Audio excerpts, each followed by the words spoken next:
Okay, another day's racing.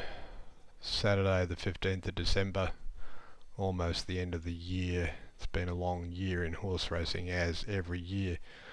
Today is the day characterised by rain in just about every location, and so we're going to have a look at a race at Ascot, having a look at the summary.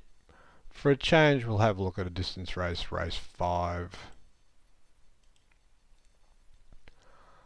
Now, the beauty about Western Australian racing and lots of locations is they have races where more than one horses run against each other, and again you can use the comparisons. So if we have a look at those when they decide to come up, you'll see last start, or at least on the 1st of December, the race won by Big Show, or the Big Show. 5 horses ran against each other, 3 ran there and 3 ran there. Now this is in February, it's a bit too far back, but these other 2 races were reasonably recent, so you can use those for comparisons. Let's go through the form very quickly for each horse. My Fair Beauty, down in class, coming from a Group 4 race last time. It's way up at the weight of 59 kilos. It has won races. It did win a race here back in February this year in a similar race with similar weight. It's slightly stronger, 63 compared with a 66. It's racing well enough, it has to be some chance. 3 weeks off is a bit of a problem. Brothers Keeper is one of the horses been running in those races. It's ran in the last 2 starts.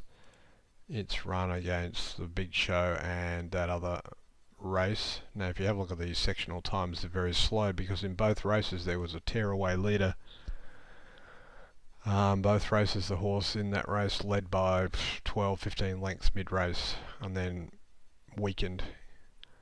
This horse has to be some chance. Maserati is racing okay at distant tracks. Geraldton has been at Belmont a few starts. If we go back a little bit in its form, it did win a race at Ascot, but that was, well, basically 2 years ago, plus minus.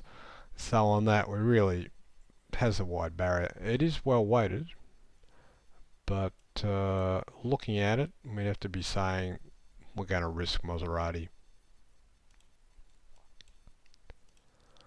Burger Time's only been racing in weaker areas, but it did run 4th in the 2,100 metre race last time.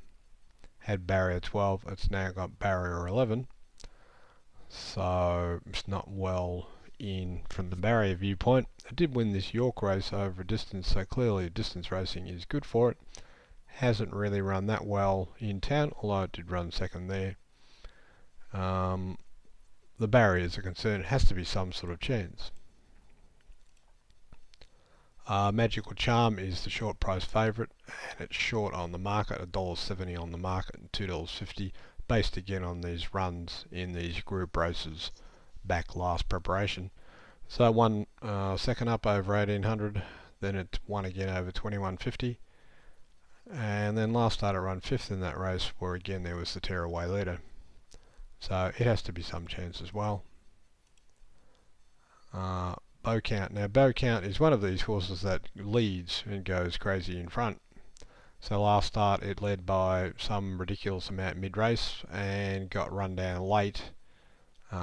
Basically it got the staggers in the last 100 metres or so. Today it's up another 100 metres, which you could say could be a disadvantage. However, because it is longer, they'll go a little bit slower earlier. He may well be able to get a mid-race breather, and if racing well, could still run well. So this is one of these horses where, well, if you back it, sure enough it'll go crazy in front and then it'll just weaken. If you leave it out, it'll manage to hold on and run a place, or it could still even win. So you'd have to say it's some chance. Crossley Hotshot is one of these horses that's come from New South Wales at least, and gone to Western Australia, and it won more or less 1st up or 2nd up in a pretty weak race at Pinjarra. Winning form is good form. It is on the quick backup, which is not a problem for distance races, but generally I would say we'll leave him out. So prefer.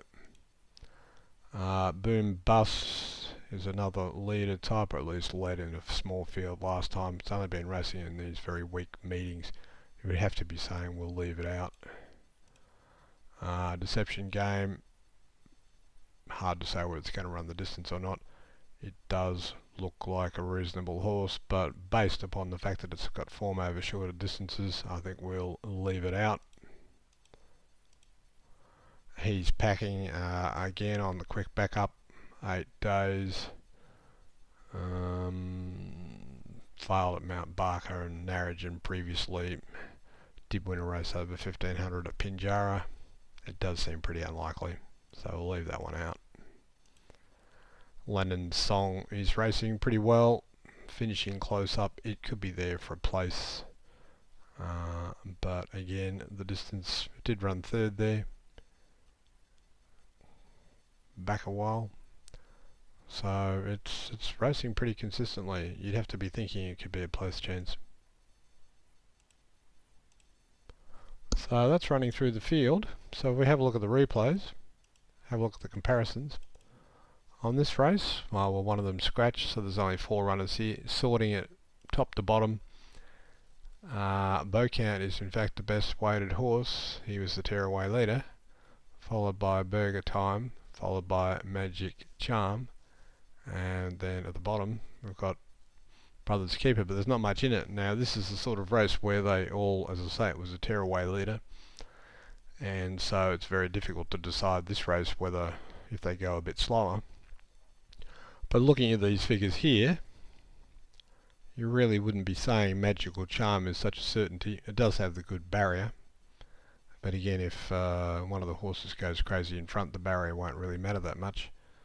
So it will come down to being a staying test. These other horses ran home just as well, Burger Time and Brothers Keeper, as Magical Charm. So looking at the next one, the Pinjarra race, we'll skip because it's the 15th of the 2nd. The Magical Charm race, Magical Charm end up winning that race. Brothers Keeper was in the same race and ran third. Lennon's Song beaten a fair way behind them, but still within Cooey in terms of the figures. So on these figures here, Brothers Keeper has got a slight weight advantage on Magical Charm. It does go from barrier 5 to barrier 8. Magical Charm goes from barrier 6 to barrier 3. The barriers probably don't matter in these distance races as much. And the other run here for Decoy Noxious, who was in this race but was, or is, scratched now. Deception Game pretty much killed Crosley Hotshot, but as we say, Crosley Hotshot was first up, and so that probably is somewhat irrelevant. So sorting, looking at the combinations we have here, basically we've got 1, 2, 3, 4, 5 horses that look to be some sort of chance, and Magical Charm ends up being the short price favourite based upon the fact that William Pike is aboard and he probably can outride these other runners. But again, the other runners on these horses aren't too bad. So in terms of coming up with one horse that's going to be able to beat the favourite, it's very hard to come up with that. But the favourite certainly looks like a horse that can be beaten in this race. So following on from yesterday's covered bet, the idea here would be we will take these other 4 horses. So Bowcount, the tearaway leader, Burger Time, the closer, My Fair Beauty, down in class, and Brothers Keeper, and we'll lay the favourite. Again, it is a bad move generally to lay a horse when you think it is some chance in the race, but again, from an exercise viewpoint, we'll give this a try, especially when it's on the market. It's $1.70 on the market, so it's very well fancied on the market. But as I say, if horse racing was easy, everybody would do it, and if Magical Charm is so good, well, it's not. So anyway, we'll see how we go. So we'll load the favourite, we'll take those other 4 horses, we'll back those as well, the other some chance ones, and we'll see how we go. So that's the end for this video.